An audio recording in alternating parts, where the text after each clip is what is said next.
Velkommen til ultra-lavkarbonmaterialer i byggbransjen 2.0. Jeg heter Anne-Katrine Strande Straube og jobber som rådgiver for klima- og bærekraftige Tekna. Dette er et samarbeid mellom Tekna bygg og anlegg, Tekna biomangfold og Tekna klima, som er faglig nettverk i Tekna. Har du lyst til å være med og bidra eller engasjere deg i et av våre faglige nettverk, så veldig gjerne gå inn på tekna.no/fag. Der kan du bidra gratis, og det er åpent for alle Tekna-medlemmer. Så til dagens webinar. 1. juni arrangerte vi første del i denne webinarserien Ultra-lavkarbonbygg. Der påviste doktor i økologi Ulrika Jansson fra stiftelsen Biofokus og kanadisk byggforsker Chris Magwood at overdreven bruk av massivtre i bygg ikke er en løsning for å redusere klimagassutslipp innen 2050 Paris-målene. Ettersom flathogst forårsaker klimagassutslipp i 60 til 120 år, før skogen igjen er på samme nivå som før hogst. Deretter hørte vi en lang rekke internasjonale løsninger basert på ettårig plantevekst og bruk av sand, jord eller leire. Til dere som ikke var med og fikk med dere denne webinar 1.0-serien av ultra-lavkarbonbygg, så har vi forberedt en liten 1 minutts video, slik at du kan være på samme nivå som de som var der da. Vær så god, da snurrer vi denne lille filmen.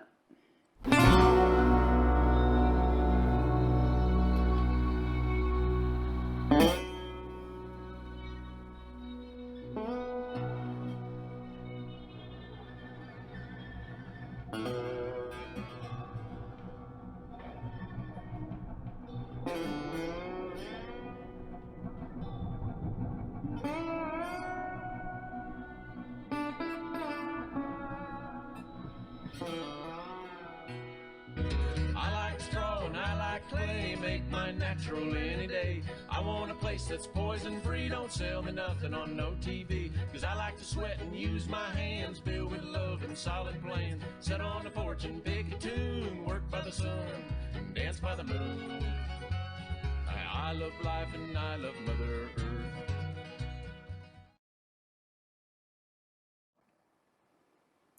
Kult! Da fikk dere en liten filmsnutt.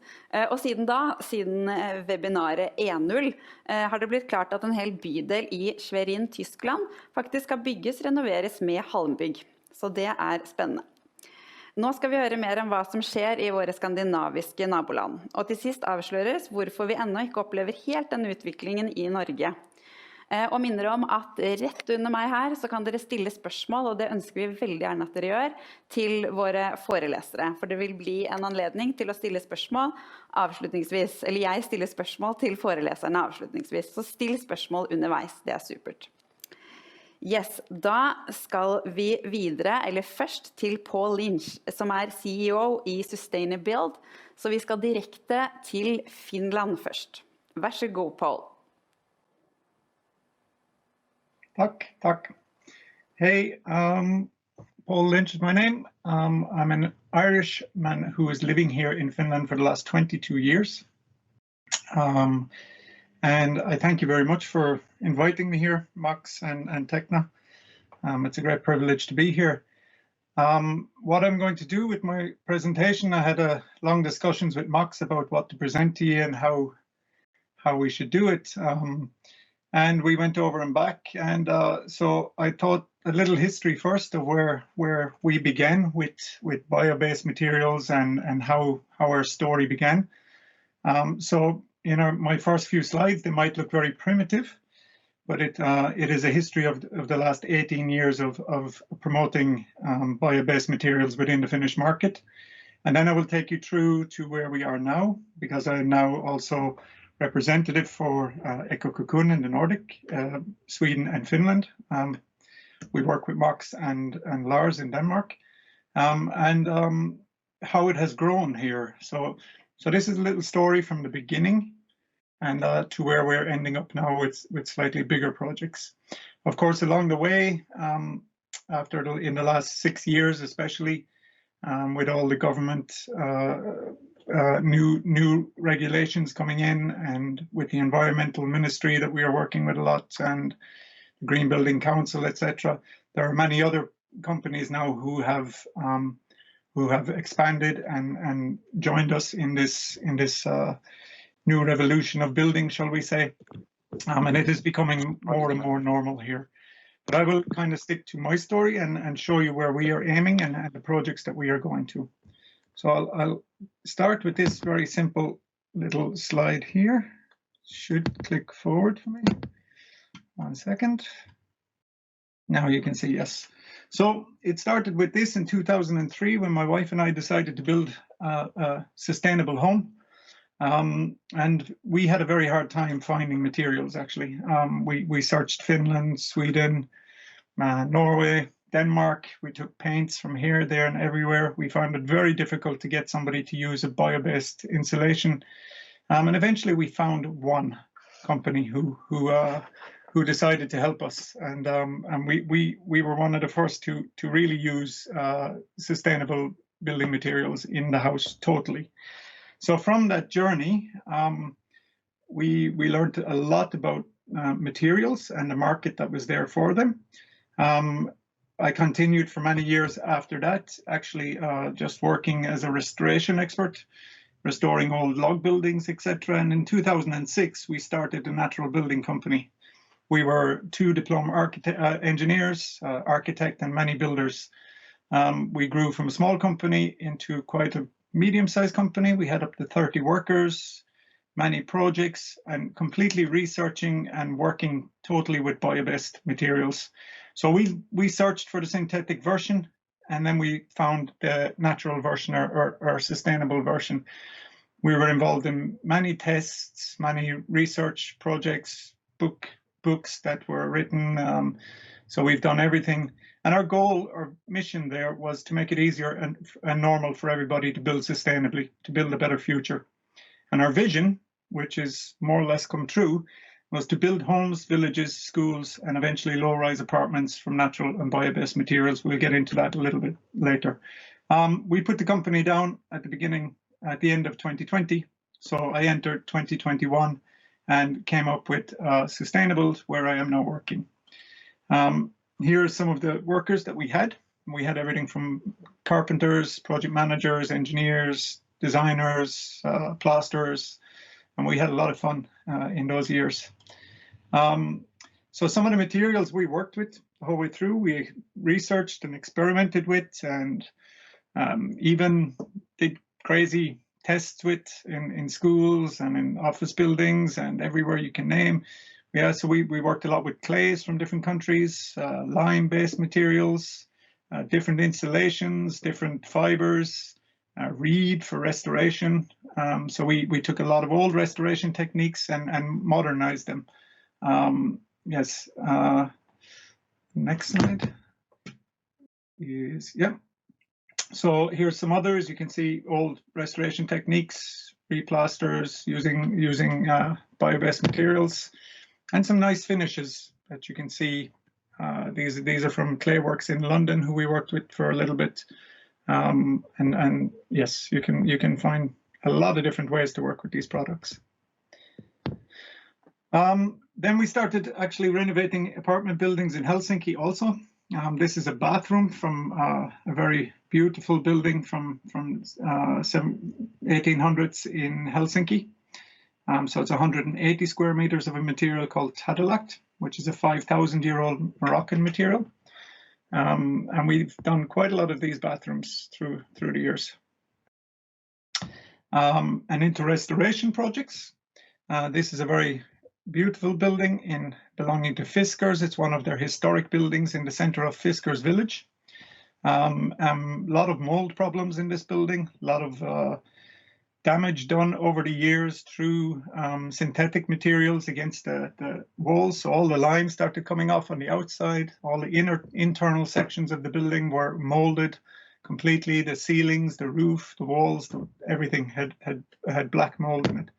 So we worked with Fiskars, and they decided they wanted to restore this building back to its original. So we redid all the lime plasters on the outside, and on the inside, all the shops downstairs, which is now Fiskars' main shop area where they sell all their products, is all clay plastered on the inside. And all the apartments upstairs, which are 4 apartments, are all clay plastered also. And this was to allow the buildings to breathe again. So the physics of the buildings back. You can see some of the old wallpaper here that we left behind. So all the floors, all the paints, everything was redone. Even the insulation, we experimented with new insulations for the ceilings, using clay boards as a fire retardant, and using sustainable cellulose, which with no borax in it. Big project, 2,000 square meters altogether, and took about 1.5 years to restore the whole building. We even did old log buildings, using again all the old original methods. This is the oldest house in Ekenäs, which is on the coast, the west coast of Finland. It's actually where I live, outside Helsinki. And yes, this is the oldest house there. Again, all the insulations, everything we used in this, 100% sustainable and biobased.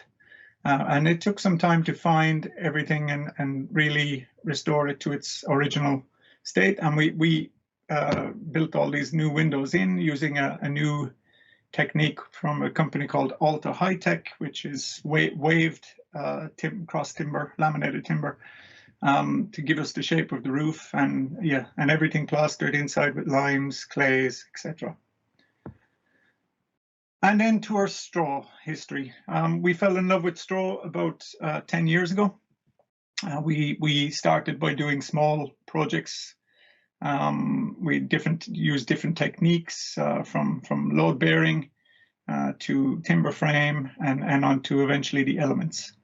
In this, we were the only company in Finland looking at this area. Everybody else was still going towards wood and cellulose materials, and we did a lot of testing. We brought people here from other countries to teach courses, to teach us, who had more experience from Central Europe.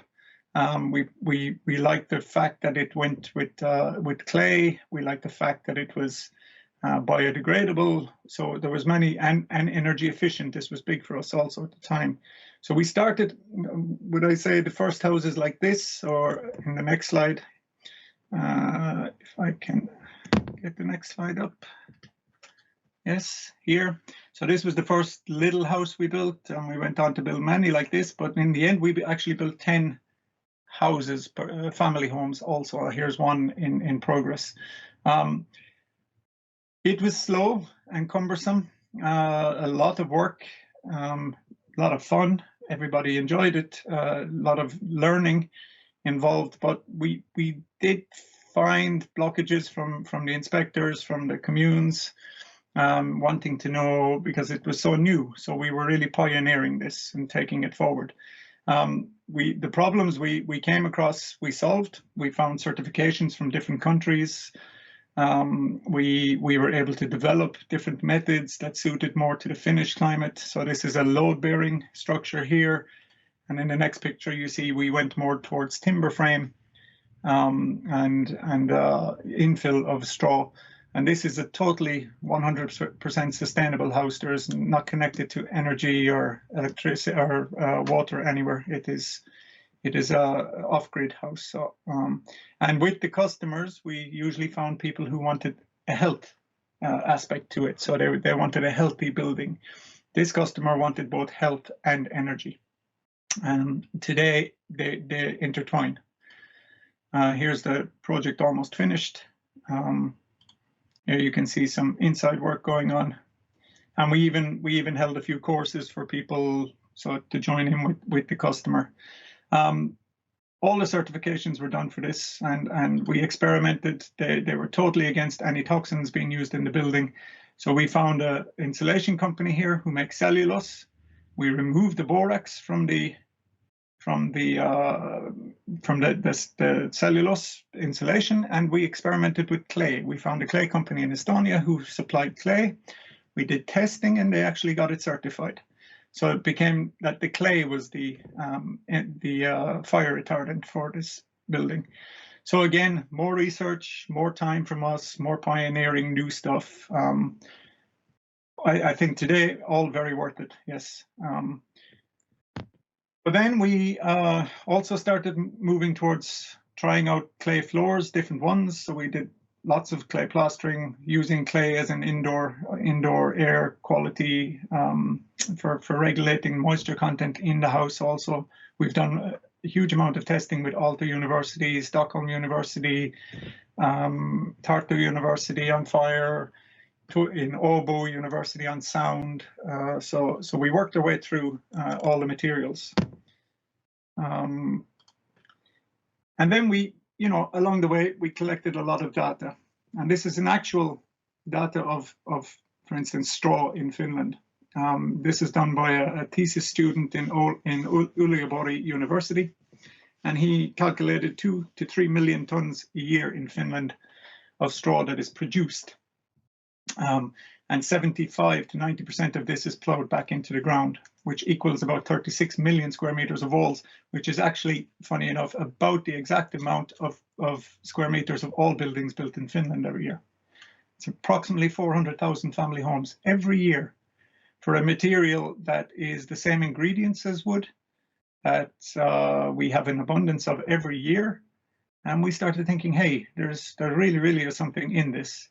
About the same time, we had come across EcoCocoon, who had a lot of certifications, and from what I understand from Max, who Bjorn has already presented to you. But at the same time we came across this, we were getting very busy with straw building. More and more people wanted it. So this was a perfect combination for us. We now have a modular system that is Passive House standard. So we're covering the energy efficiency, we're covering the health aspects, has all the certifications done, and is being developed and developed and developed. Now, when I came across them at first, they were just entering the European market, looking to go to different messes everywhere. I've been to Denmark with them, Sweden, into Europe, into BAU, here in Finland. And now in Finland, we have taken it so far that Kiva and Spekta have fully certified it on the Finnish market. So we're now a recognized building system on the Finnish market, alongside all the CLTs and wood structures that are very common here. And wood is very common. So we had I won't say a competition, but we have an area where we had now to deal with. But what we are finding with customers today is that we are way ahead because we have all the energy efficiency. We have a Passive House certified system, and it is fully certified on the Finnish market. This gives for familiarization and for confidence in the product itself.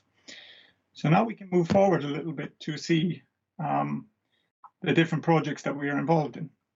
We started producing these elements in a hall, which we have here, and we produce them into larger elements, which are a bit like CLT, adding windows, doors, membranes, outside materials, such as you see here in this picture in Espoo, near Helsinki, where we're lifting the full element in. We're able to click houses together in one day now, a full house with the roof on everything. Here you see another picture. This was the first one we built, and a few extra pictures of other projects. This is for Aalto University. It was an experiment and sound studio we built, which was lifted into the center of Helsinki. And then looking with some of our partners in Europe towards some of the projects similar projects we're working on here now are apartment areas, school buildings, 600 square meter in sports hall, apartment buildings in Switzerland, quite similar to what we're doing. And then into the Finnish market, we are now familiarized with biobased materials. We have over 35 projects already built here in Finland. We are producing at least 2,000 square meters a year between Finland and Sweden. We have a network of architects, designers, constructors in place already. We are now currently working on 4-story to 6-story building projects that are in the planning stage. We have financing for them. We have developers who are interested to build them. We have sustainable village partnerships, which I will show you a little bit in a few minutes. And we have production to be planned in Finland or the Nordics within the next 3 years. from this, SustainaBuild started to get involved in Smart Village Builders, which is a consortium of 6 core partners and about 8 strategic partners. We are looking to build Finland's most ecological housing collection. We have the first project coming near Åbo next year, which is going to be 35 apartment buildings and houses, all built with smart systems like smart cities, but this is smart villages. It's also financed by ARA, which is a government agency, and we have got funding from the Environment Wood Programme, the Ministry's Wood Programme. We're working with different student accommodation organizations, this one in Uleåborg, planning apartment buildings with them, again financed by ARA and working alongside the ministry. Here is a first sketch of that project. In Eastern Helsinki, private customers coming, 21 apartments. This is already planned. It's going to marketing in December. And we will be part of this project also. Everything has been chosen not to be wood, but to end up as straw, and all with bio-based materials. So just not the straw, but everything in the building needs to be bio-based. Here's the first sketches of that. It's actually, the rendering is done, but I wasn't allowed to show the marketing photos just yet. And to this project, which we are now deep in the first stages of, it is a small eco-town near Helsinki, 25 minutes from Helsinki, a development of 1,000 residents, a 25 million euro project over 10 years, will include 8 separate housing areas, everything from single-family homes, semi-detached homes and apartment housing, including shops, cinemas, sports areas, all using all sustainable materials. So planning hopefully finished by 23. And here's some render photos of that town. Recently in a competition in Kilpisjärvi near Treviksresa, where Norway, Sweden and Finland meet at the bottom of Sana. And for this, it was 6 apartment buildings designed like this, all with Eco Cocoon. We will know in the next week or 2 if we have got this project. But you can see the types of projects that we're being invited to work with now. Then on the Swedish market, we're also there. We have 32 houses in plan there, 7 already built. Projects beginning with ETC Bygg, who are building many larger projects of apartment buildings, etc. there. Networks of architects, so pretty much like Finland, we're just copy-pasting the market again. We have a 1-year plan in 2022 to completely familiarize the product on the market. And on average, sales should reach about 3,000 to 4,000 square meters a year. And here you see some of the projects we have built there already. And here is from ETC's Lilla Torp project, which they have now put to market, and they already have 10 customers for each of these houses to be built with Eco Cocoon. So this kind of shows you the area where we are aiming, and we went from very small beginnings, and now our aim is to completely use bio-based materials, mainly with Eco Cocoon, yes, some with wood as well, and keep researching new materials that are coming on the market. So we have no excuses anymore for us in Finland and for Sweden. We have the technology, we have the designs and the engineering, and now for us is the time to keep this going and get the momentum moving forward. So I think I hit 18 minutes on the button, and I'd like to thank you for having me here. I hope this was interesting, and we'll have you thinking further going forward about these types of materials. Strålende. Thank you so much, Paul. Da beveger vi oss videre til København, hvor Mikkel Damgaard Nielsen fra Havnens Hænder er. Og han sender faktisk direkte fra Building Green-messen i København. Så da er vi spente på å høre fra deg, Mikkel. Kan I høre mig? Ja. Nå, det er godt. Skal jeg bare starte nu? Ja. Ja, altså...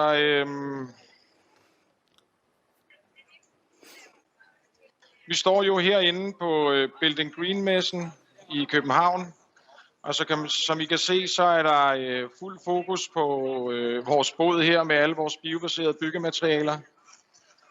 Og Jeg vil lige trække mig hen i et hjørne, hvor der ikke er så meget larm, så vi lige kan have en snak der. Og så kan du jo starte vores PowerPoint.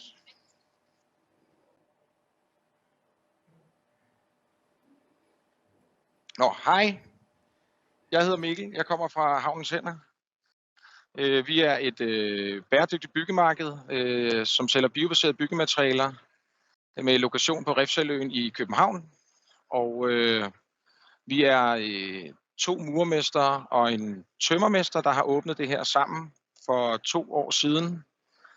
Og jeg ved ikke, jeg kan ikke se, om du har startet mit PowerPoint, men hvis det er, må du meget gerne køre på første slide. Ja, Yes, vi er den i gang. der. Det er bare at køre på. Det er godt. Yes. Så tag næste slide.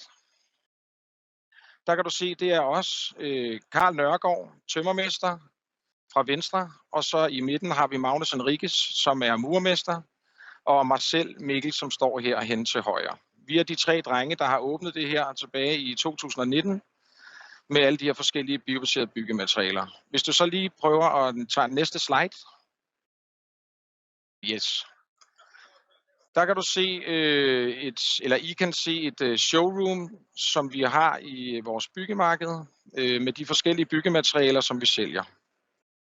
Og hvis man lige starter fra højre, så kan man se blokkene med de forskellige slags pus på. Der er den til venstre med kalkpus, og til højre med lerpus, og det er på nogle blokke, som er lavet af et materiale, som hedder hempcrete. Hempcrete er et klassisk materiale, som har været anvendt i mange 100 år, og nu kommet tilbage på markedet som en blok. Før i tiden brugte man det her materiale som in situ støbt, og nu har vi fået udviklet det til, at vi har en blok, som alle murer og tømmer sådan set kan bruge. Og den kan bruges til nybyg, efterisolering, skillevægge, og du kan støbe ovenpå den. Det er en multifunktionel murblok. Vi har også plader lavet i hamp og kalk, som I kan se efter hvis I har nummer 3 felt.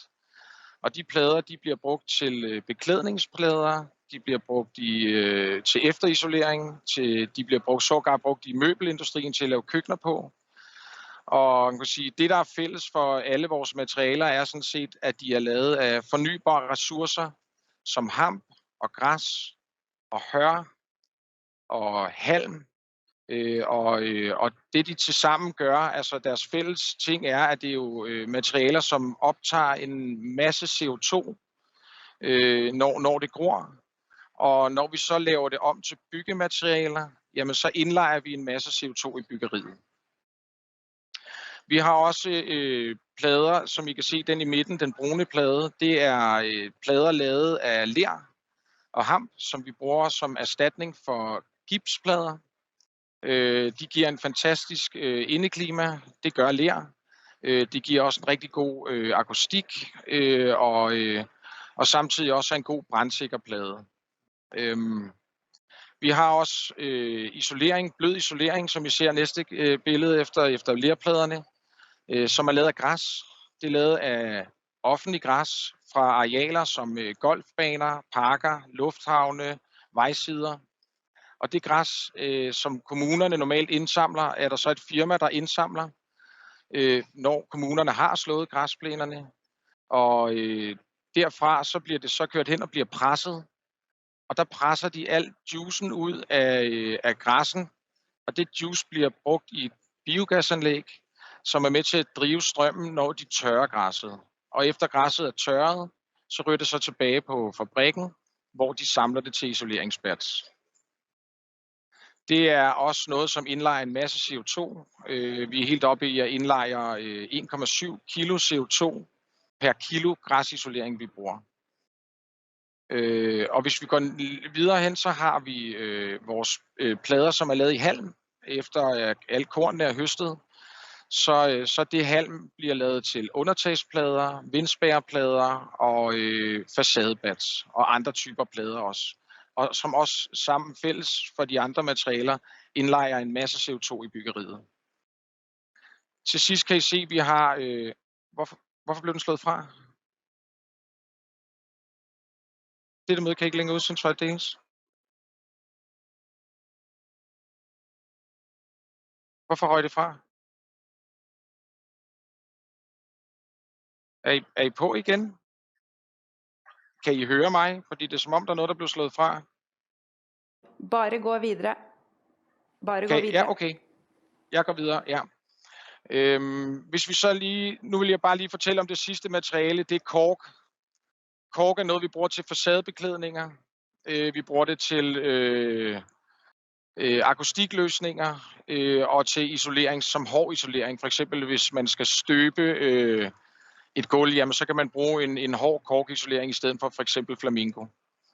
Kork kommer jo fra, det kork vi sælger kommer fra Portugal, og det der er ved korken er, at det er jo barken fra træet, man bruger. Og når man så har høstet barken, så gror det ud igen. Så det kommer fra en ressource, der bliver ved med at gro. Det indlejer også en masse CO2.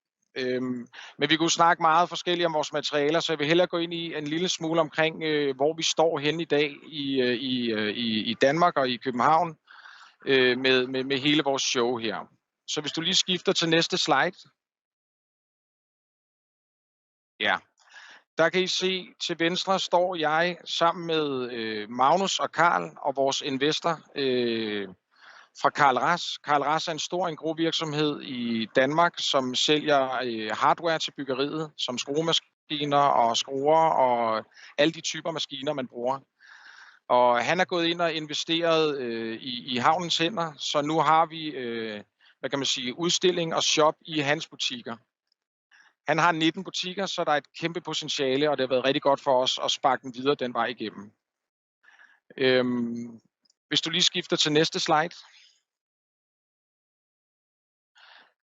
Her kan det er ligesom bare lidt for at fortælle alt det, der ligesom foregår. Vi har det her byggemarked, som ligger ude på Refshaleøen i København. Og udover at vi er et byggemarked med biobaserede byggematerialer, så har vi også en masse andre ting, der foregår. Såsom foredrag for arkitekter, for entreprenører. Vi har foredrag for skoler. Vi laver selv skoler, workshops. Og som I også ser på midten, så har vi også været på Folketinget i Christiansborg og præsenterer alle vores materialer. Så der er kæmpe fokus på det her. Hvis du skifter til næste slide. Der kan du se, hvordan vi kan samle folk til at holde de her kurser. Vi laver lige nu PT-kurser i lerpus, som er ved at virkelig vinde ind på det danske marked. Og lerpus kan man jo bruge, i stedet for det almindelige mørtel, vi kender, så har vi jo lermørtel, som er en ting, der bare bliver gravet op af jorden. Og sigtet og tørret, og det kan vi bruge til at lave almindelig mørtel af, som pudsede overflader. Vi kan også lave tyndpuds af det. Vi har maling, vi sælger, og indfarvet mørtler. Og ler giver bare et fantastisk indeklima. Så er det også med på miljøfronten i forhold til produktion. Og i det hele taget, så giver det nogle rigtig gode designoverflader. Så der har man ligesom hele pakken med i forhold til indvendige overflader. I malinger, indfarvet mørtler og forskellige slags puds. Og jeg vil lige prøve at vise et par referencer fra noget af det, der ligesom foregår her i Danmark omkring de materialer, vi sælger. Så du kan lige prøve at skifte til næste slide. Her der står vi foran et hus fra 1894, som er en af vores gamle klassiske bygninger. Og når man kigger på det første billede, kan vi se, hvordan vi bruger hempcrete til at efterisolere med. Man kan også se ved siden af nummer 3 billede, hvordan det ser ud færdigt. Og nummer 4 billede, den har vi ikke her. Er det næste slide? Så tag lige næste slide. Ja. Det her det er lidt for at fortælle om, hvordan vi efterisolerer med hempcrete. Altså, og i hvert fald en rigtig god løsning i det er, at normalt når vi efterisolerer i bygninger, i for eksempel de gamle bygninger fra København, så klister vi blokken på. Men det kræver så bare, at væggene er ret lige. Og det gør man så også med alle de forskellige isoleringsmaterialer, vi har, som calciterm og isopor løsninger, som er de her opskummede kalksilikatplader. Der kan vi isolere med hempcrete, og så kan vi mure den forbi, så vi ligesom retter op, mens vi murer. Det vil sige, at vi sparer hele opretningen og hele den mørtelbehandling, der er ved væggene, når vi skal efterisolere. Så kan vi simpelthen mure isohempen forbi og fylde den med løst hempcrete på bagsiden. Det vil sige, at man sparer en arbejdsgang. Og det er bare for, det er en af de ting, der bliver lavet rigtig meget af i København efter isolering af bygninger, fordi vi skal spare på CO2'en ved vores varmeregning. Og med denne her energirenovering, så er ikke nok med, at man isolerer, så bruger man også et produkt, som i forvejen optager en masse CO2, når det gror. Så derfor så indlejer vi CO2 i det her, samtidig med, at vi isolerer. Og hvis vi går til næste slide for at vise noget lidt større, så har vi her en gavl ude i Vandløse, og det er et stort ejendomsselskab, der hedder DEAS. Og de er nu rykket ind i at bruge vores materialer til efterisolering, så de efterisolerer murværk med hempcrete. Og det er ligesom bare for at vise, at det ikke kun er private kunder, som kører det her. Det begynder at blive kommercielt nu, og det begynder at blive de rigtig store byggerier, der rykker ind i det. Vi har mange sager i pipeline med efterisoleringer, og også med nybyg i hempcrete, og også mange af vores andre materialer. Så her der ser I så den her gavl, som er isoleret, og det vil der komme rigtig mange af. Jeg tænker, jeg ved ikke, hvor meget I efterisolerer i Norge, men det er i hvert fald en rigtig god løsning til, hvis man vil lave en miljørigtig efterisolering af murværk. I kan også lige få det næste slide. Hvis du lige skifter slide igen. Ja. Her der har vi Ravnkær Hus, som er et enfamilies toetagers hus, som er bygget midt i København, og det er bygget kun i vores materialer. Så der har man lavet en trækonstruktion, som man kender den traditionelt, og i det har vi i bygningsmassen muret hempcrete, både inde imellem spærrene, men også en blok udenpå, hvorefter der er monteret kork som facade. Og korken er jo en vedligeholdelsesfri facadebeklædning. Det vil sige, at vi er helt fri for at male den eller noget som helst, og den holder i utrolig mange år. Det er jo også en facadebeklædning kontra træ, som så altså også isolerer. Så alle de her materialer, vi har, de er også med til at skabe den uværdi, vi skal bruge for de byggerier, vi har i Danmark. Så det er jo en lidt proof of, hvor vi er henne i Danmark, og vi er sådan set nået rigtig langt med de her biobaserede byggematerialer. Nu var jeg på besøg i Norge her for 14 dage siden, og lige sætte fingeren på pulsen omkring, hvor I er henne. Men det kunne godt se ud som om, at I godt kunne blive godt inspireret af det, vi har gang i her i Danmark, hvis I hvert fald vil være med på den kan man sige, miljørigtige front i forhold til alle jeres byggerier. Så jeg ved ikke, om I har lyst til at stille nogle spørgsmål, så må I meget gerne det. Jeg har ikke mere på PowerPointen. Jeg ved ikke, om er der et slide til? Ja. Det er sådan set bare, det er også fordi, vi er jo lidt presset herude, så jeg prøver at gøre det lidt hurtigt. Men I må meget gerne stille nogle spørgsmål, hvis I har nogen.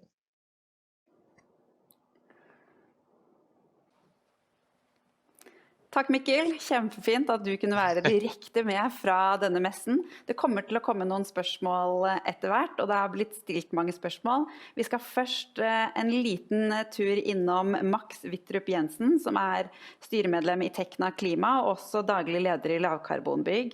Så vi skal høre først litt fra han, og så blir det tid til spørsmål etter det. Så følg med. Der er vi på. Hej. Tak for muligheden for at blive med igen, og for at alle følger med lidt inden vi bliver lidt sene i dag.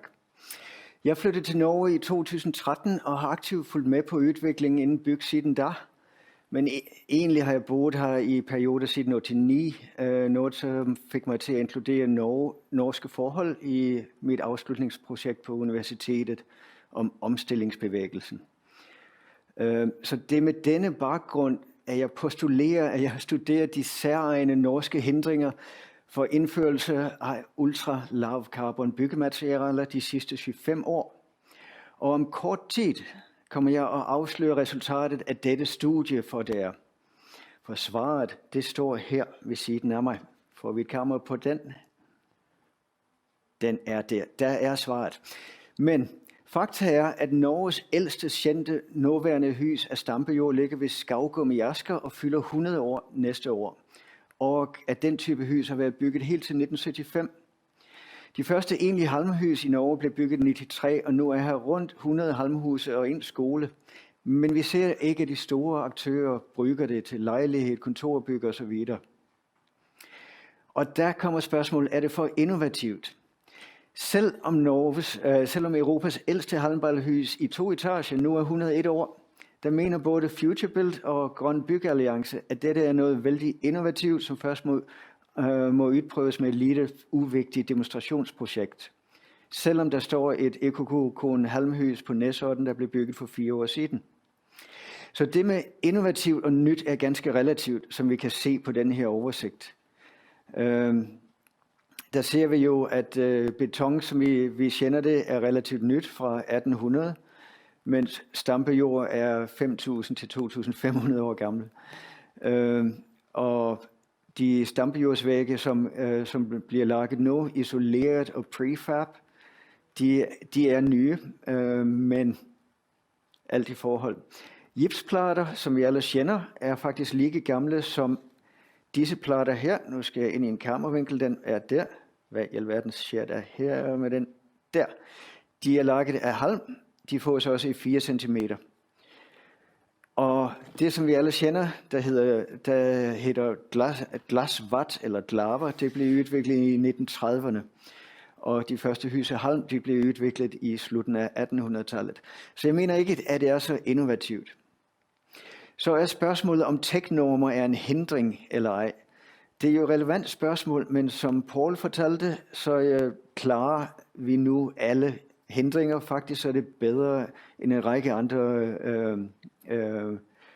byggematerialer. I forhold til brand, der halmbyg, det holder 2 timer, hvor det bare må holde en halv time. Det holder faktisk en halv time, om det er upudset. Så er spørgsmålet, om det er kostnader på det. Og nej, det er det ikke. Der har vi et nyt billede her. Den verdensomspændende inflation i byggematerialer, den har ikke ændret prisen på halm, jord eller lejre. Men det ved vi jo alle, at tømmer er gået op i pris, stål og så videre.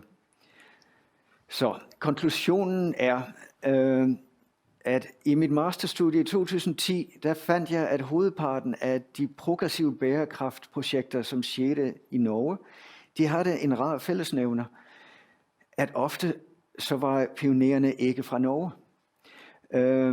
Og så har jeg noteret mig her de sidste 8 år, at hovedparten af beslutningstagere inden norske storbyg, jamen de er norske. Om vi snakker Statsbygg, Skanska, Asplanvia og så videre. Så min konklusion er, kamera på overraskelsen her, kommer den? Ja, at problemet er her. It's all in the mind. Der findes ingen tekniske eller byråkratiske hindringer for at bruge denne type materialer.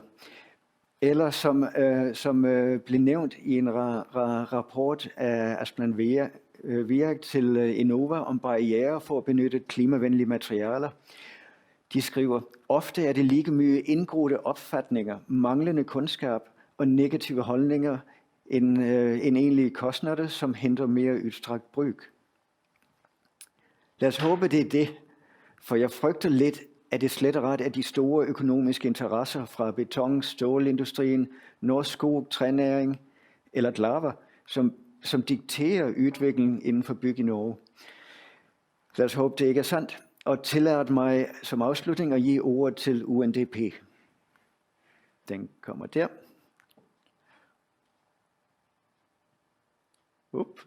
Der var den. Extinction. Save your species before it's too late. It's time for you humans to stop making excuses and start making changes. Thank you.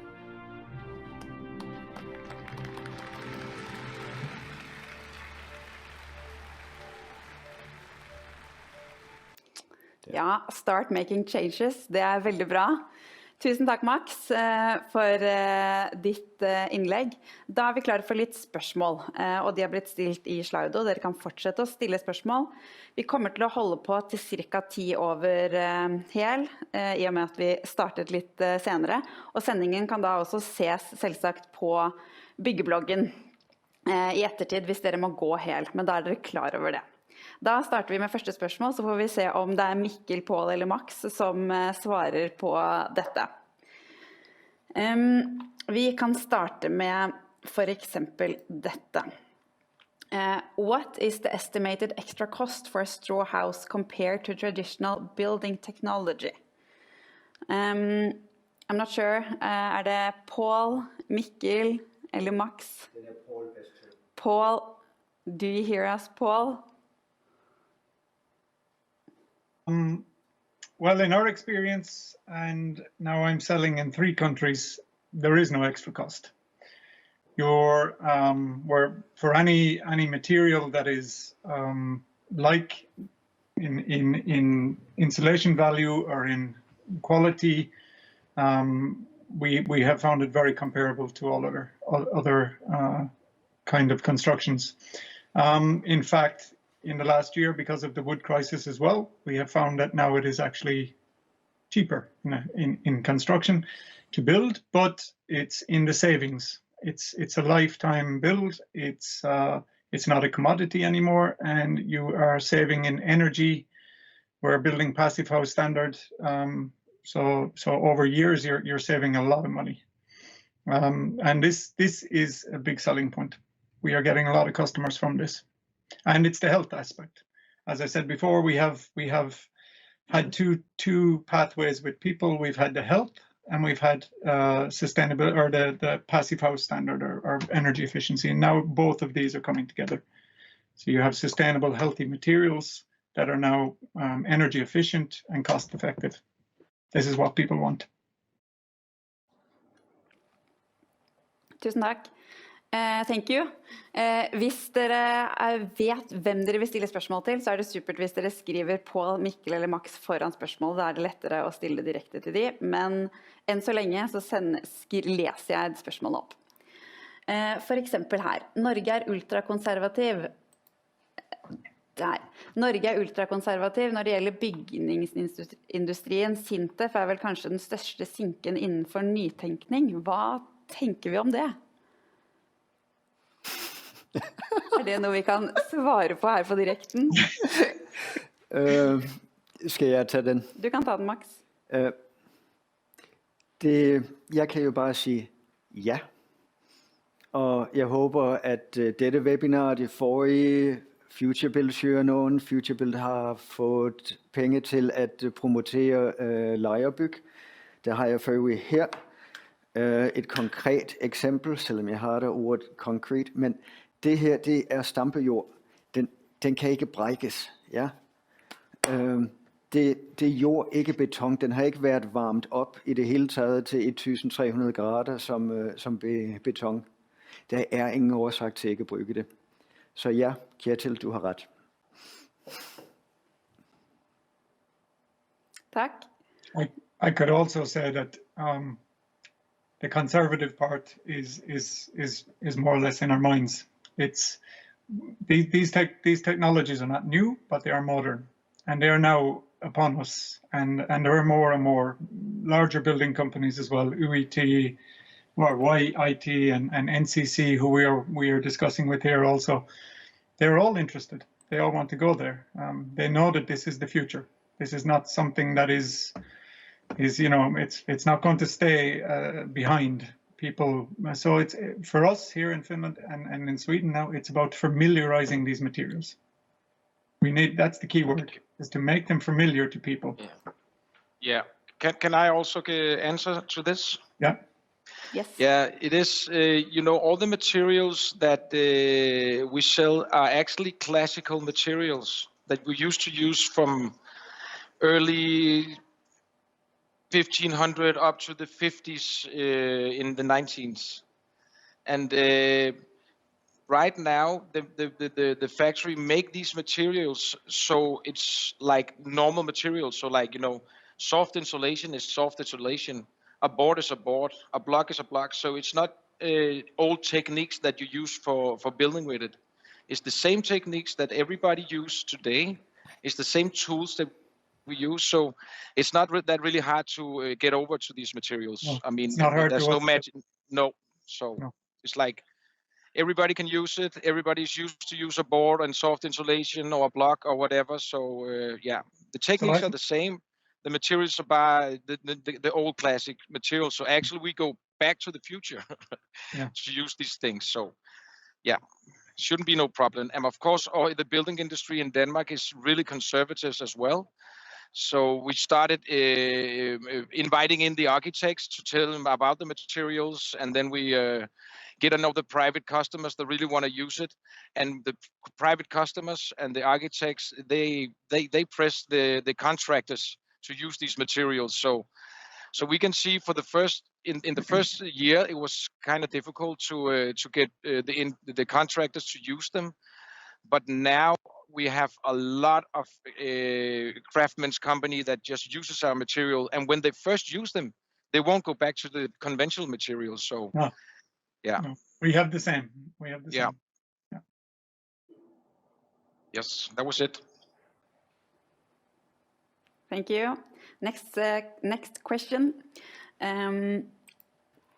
How durable is hemp when the temperature is really low? For example, -10 degrees. You ask if we can grow hemp in 10 degrees? I think you can. Yeah, you can ask answer what you think the question is. Okay. So you please tell me the question again. How because durable I can't really is read hemp when the temperature is really low? Yeah, it's really good. Actually, I saw a block that's been out 3 years I think it's in Wisconsin in the States, and the place gets like super moisty and super hot, but also super cold in the winter. And we had a hempcrete block standing there for 5 years, and you can still use it.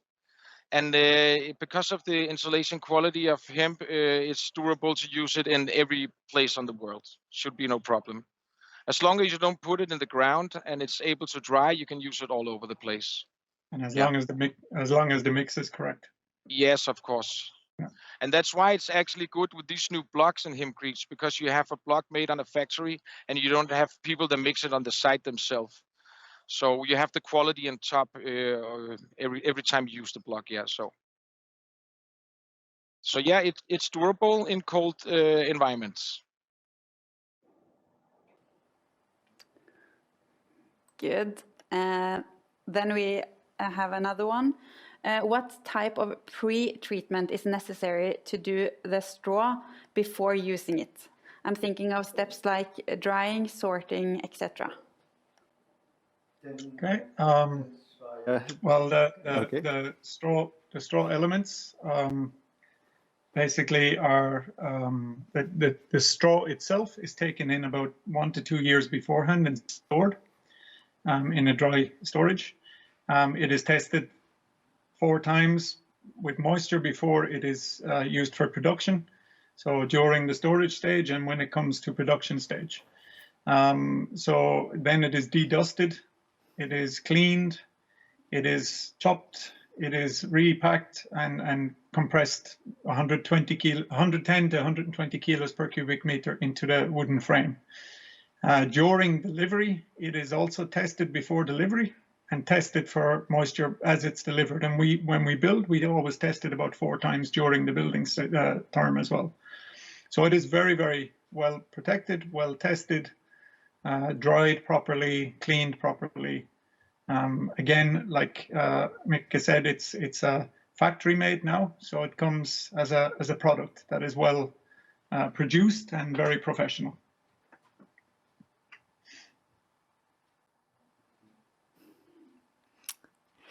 Well, ja. Jeg har denne her at vise. Der så jeg, hvordan den blev laget fra store halmballer, der blev kørt direkte ind. Det bliver kørt i en valse, som er varmet op, og det er en 80 år gammel teknik. Så denne her er modsat en halmballe, så er den vældig massiv. Den isolerer ikke så bra, men isolerer bra for lydet som en skillevæg. Så den kommer i en varm valse, og det får ligninen til at komme ud i halmen, og det limer den sammen, så der er ikke tilført lim. Så det er en anden måde, man kan bruge det. Den her kan man kytte i akkurat som man vil. Så halm er jo tørt, når man høster det. Det må det være. Tak. Da har vi i hvert fall 2 spørsmål til. Does straw production require the same type of land use for other type of agriculture? No. Who is answering? No, it doesn't. No. It's just good practice when baling, of course. It has to be taken in at the right times and checked, and that it's dry, and so there are procedures, but it doesn't need any extra different production techniques or growing techniques. Yeah. Får jeg tage den? Ja.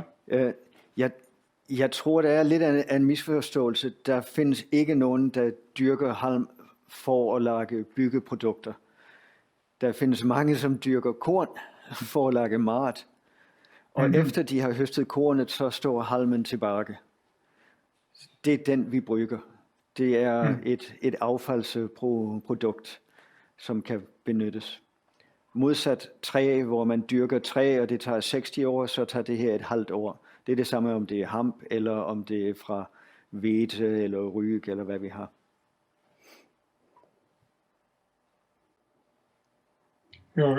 You're muted, Mikkel. Ja. Jeg er klar her. Det jeg bare vil sige, er det også, at det der med at bruge det halm, som bondemændene har, efter de har høstet kornene, det er super vigtigt, fordi at vi vil jo gerne have, at i Danmark, at landbruget skal blive CO2-neutralt. Og det man gør nu med halmen, det er, at det sådan set bliver brændt af i de her biobrændslanlæg. Fordi det får de nogle penge for, men så udleder vi jo alt CO2'en igen, når det brænder. Men ved at vi tager det sammen på den måde, så kan vi sådan set gøre landbruget CO2-neutralt, for så kan de tage og minus den CO2, de udskiller for eksempel i svineproduktionen, jamen der kan vægtbalancen gå hen og gøre det CO2-neutralt ved, at vi bruger faktisk alle deres materialer i byggeindustrien. Så det er en super vigtig ting, halm, i byggeindustrien. Og det er jo en plante, som står ude i vind og vejr hele tiden, så den har grundlæggende i sin DNA vejrmodstand. Altså, så det er super godt materiale til mange forskellige ting her. Ja. How is the delivery capacity of the building products that you two deliver?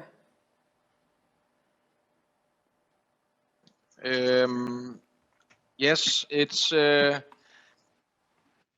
still small factories.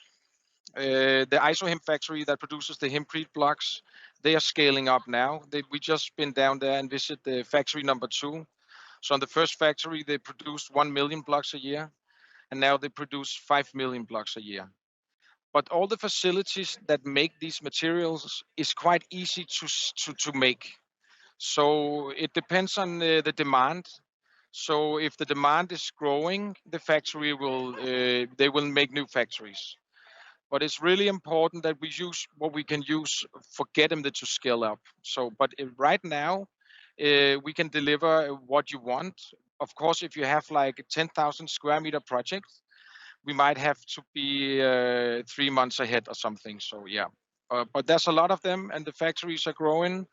And maybe soon we're going to have a lot of plants here in Denmark because we have all the resources here, like hay and grass and hemp and things like that, yeah. So it's growing, it's scaling up, and it will follow the demand.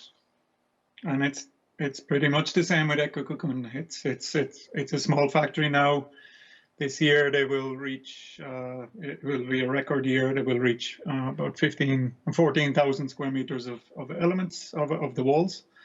But again, like Mikkel said, they can scale up very quickly. They are opening a new factory next year in Slovakia. And there they are producing also certifying new franchise machines. So as you saw in my presentation there, within the next 3 to 4 years, we hope to have production sites in the Nordics also. But like Mikkel said, as it grows, as the familiarization grows, and as more people want to use it, then of course this will speed up. And EcoCocoon is now selling on 3 continents already. So it's catching on, and it's going to get faster and faster. Actually, they get a little bit worried that, okay, are we going to have enough? Because it's catching on so much at the moment. So yeah, but similar, small factories need to grow, which is a good thing. It's a good thing. Yes, da tar vi det siste spørsmålet. Eller skulle du tilføye noe, Max? Nej, til Paul det næste. Ja, da det neste spørsmålet klart her. How is the load-bearing capability of your material, example straw? Can the material be used for high-rise building in big cities and its current status? And that's the last question. So should I take this, Max? Yes, indeed. Yeah, it's already in Switzerland, as you saw in the presentation. There's already the 4-story buildings built with EcoCocoon.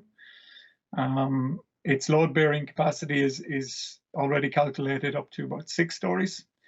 We are planning here in Finland. We are working on 3 projects that are 4 to 6-story buildings. And there are quite many in the pipeline. It's a very interesting area.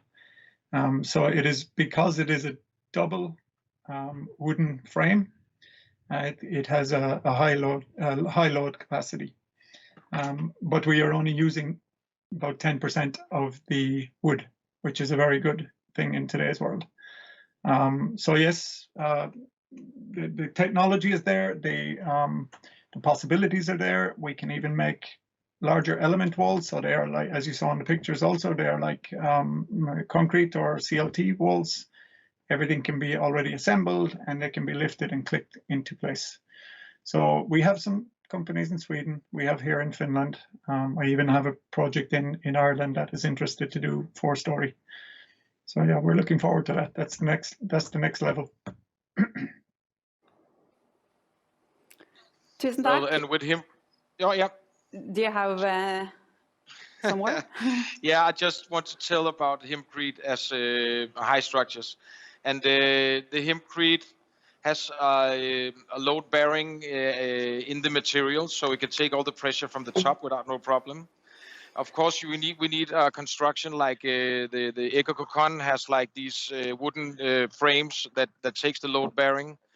And in the hempcrete constructions, we use like either a wooden construction or even a concrete or also an iron construction, and then we can actually go as high as you want.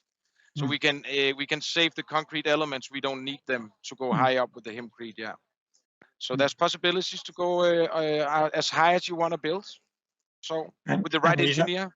Yeah, we have all these fantastic engineers around the world who are very inventive and innovative. Yeah. So it's just a matter of opening the mind. It is. Yes. As Mark said earlier, it's all about opening the mind.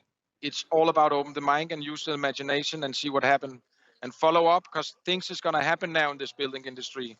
So it's really, really important that you follow what's happening in Germany and Denmark and France and Belgium and things like that, because they're on top of it, yeah.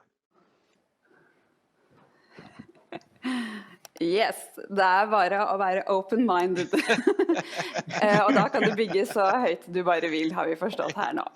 Tusen takk for at du så på.